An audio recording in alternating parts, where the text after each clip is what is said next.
Hello everyone, my name is Tiger Extreme and today we're gonna have a look at the differences between the free accounts and the premium accounts on EVE Online, also known as Alpha and Omega accounts. So if you're watching this video, you've probably been trying and playing EVE Online for a while now, maybe as a free account, or maybe you're an older player trying to get back into it, or maybe you're just looking at EVE Online and you're considering starting to play it now with that it's free and stuff, and you're probably wondering if paying for all the premium features or paying for this so-called Omega account is actually worth your money. In this video we're gonna have a thorough look at all the differences between playing EVE Online for free and playing EVE Online with a premium Omega account.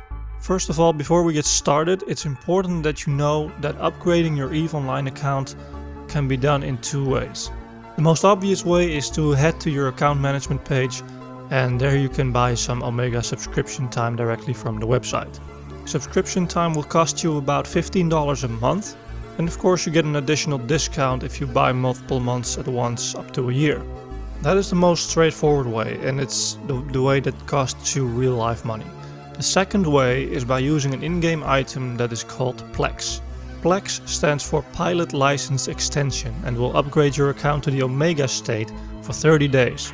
Now, the interesting thing is that Plex can be bought on the in-game market with in-game currency, which means that you don't have to pay any real money to get a premium Omega account.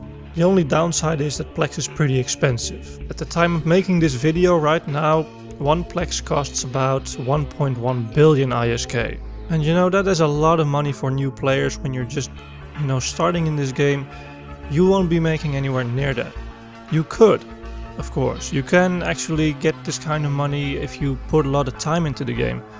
But I don't personally recommend spending your time in EVE Online constantly grinding to get that 1.1 billion at the end of the month, so you can go another month playing and grinding. That's just not how I recommend you use your time in EVE Online. But of course that's all up to you and how you want to shape your EVE Online experience. That's just some friendly advice from my side. So now that you know how to actually upgrade your account, let's see what we get in return for doing so. The most important difference between free and premium accounts is that free accounts can only train a small selection of skills. The skills trained by your character control what your character can do, what ships they can fly, how much damage they do, etc. Alpha accounts have access to about 108 skills specific to their character's race, and most of them can't be trained past a certain level. Omega accounts have access to over 420 different skills, and all can be trained to level 5. What this means in practice is that Alpha accounts have access to about 28 different ships, which includes all of their race's frigates, destroyers, cruisers, and industrial ships. Omega accounts have access to more than 320 different ships across all 4 races and all factions. For those 28 different ships, Alpha accounts will have access to 2 different weapon systems depending on their character's race. Omega accounts have access to all 5 main weapon systems. Alpha accounts are mostly restricted to Tech 1 and faction weapons and equipment. Omega accounts have access to all tech levels and all tires and all of the equipment. For the skill training itself, there are some notable differences as well. Most importantly, Omega accounts train their skills twice as fast as an Alpha account. Additionally, Alpha accounts are limited to a 24-hour skill queue. This means that new skills can be queued up only if they begin training in the next 24 hours. Omega accounts don't have that problem and are able to queue up to 50 different skills no matter when they start training. The rules for extracting and injecting skill points are identical for both Alpha and Omega accounts. Both may extract skill points from the character as long as the character has more than 5.5 million skill points in total. Do note that the basic skills in the Alpha skill set are unable to be extracted to prevent abuse of the skill trading system. Lastly, any Omega skills that you may have trained are deactivated when your Omega account expires. This means that you will lose access to all the ships and all the equipment that are off limits to Alpha accounts, even if you trained the skills while you were on an Omega account. Of course, the skills will be reactivated once you upgrade your account again. There are a few more things to note between Alpha and Omega accounts. Alpha accounts will not be able to participate in planetary interaction. Any colonies that you created while on an Omega account will remain active, but you won't be able to collect any resources from them while you're on an Alpha account, and you won't be able to create new colonies.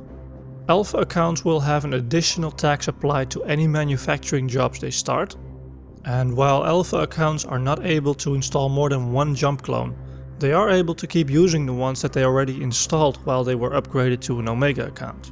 And the same thing applies to implants. As an Alpha account you can't actually implant any implants in your character, but the ones that are already in your character will remain there and they will remain active. And finally, one very important rule about clone states in general. If you wish to use multiple accounts at the same time, then all of the accounts will have to have Omega status. Only one Alpha account may be active at any given time, and Omega accounts cannot run Alpha accounts simultaneously. So this means that if you want to log in multiple accounts for mining or PvP or whatever, you can't have one Omega status account and one Alpha account next to each other. They both have to be Omega or you won't be allowed to log in. I hope this video helped you in deciding if paying for an Omega account is worth it to you. Rest assured that you can enjoy EVE even as an Alpha character. You don't actually have to pay for Omega to enjoy this game. Yes, you will have restrictions and you won't be able to use everything in the game. An Alpha character can still do a lot of things. So please don't be under the impression that EVE Online is a pay-to-win game, because that's certainly not the case. There are stories of people who have taken Alpha characters out and have done some pretty incredible things, including in PvP where they took out much more experienced pilots on their own in some cases. So you can make the decision for yourself. If you haven't got an EVE Online account yet but you're eager to try out the game, click on the link in the video right now or in the video description, and your new account will receive 250,000 free skill points the moment you start. And you can use those immediately to invest in different skills that you might want, so you don't have to train them up and wait for them to finish. Thank you very much for watching. I hope this video was helpful to you, and I will see you again next time.